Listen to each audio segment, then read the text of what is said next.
Alhamdulillah hari ini kita telah sampai di rumah Nek Napasah yang ada di Kampung Polingga Barat, Kecamatan Bakia, Kabupaten Aceh Utara. Kita menyerahkan 10 sak semen dari Malindo 262 Peduli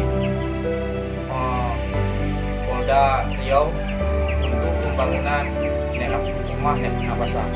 Semoga dengan adanya bantuan semen ini bisa bermanfaat untuk kelanjutan pembangunan rumah Nek Napasah.